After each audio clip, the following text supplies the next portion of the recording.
مباراة ريال مدريد القادمة ضد نادي ريال بيتيس ضمن منافسات الجولة الأخيرة من بطولة الدوري الأسباني. اليوم بمشيئة الله تعالى سوف نتعرف على الموعد والتوقيت والقناة الناقلة لهذه المباراة وعلى نتائج الجولة الماضية لكلا الفريقين. لكن قبل ما نبدأ أتمنى من حضراتكم الإعجاب بالفيديو والاشتراك في القناة لمتابعة جميع مواعيد مباريات نادي ريال مدريد القادمة بمشيئة الله تعالى، وصلوا وسلموا على سيدنا محمد، ويلا بينا نتعرف مع بعض على تفاصيل هذه المباراة.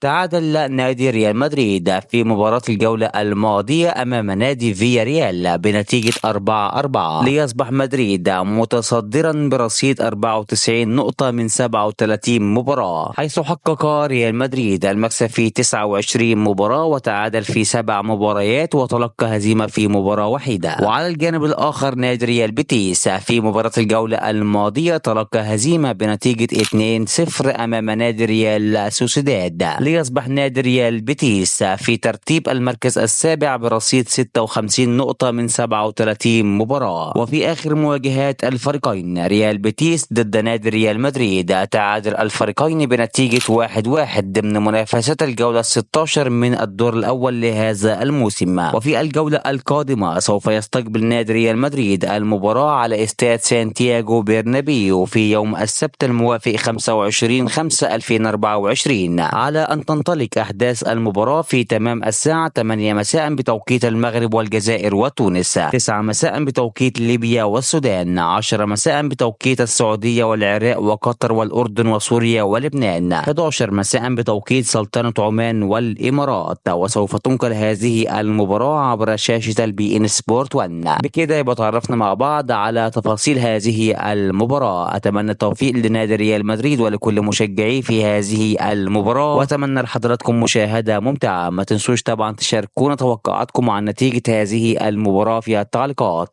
دمتم في أمان الله، والسلام عليكم ورحمة الله تعالى وبركاته.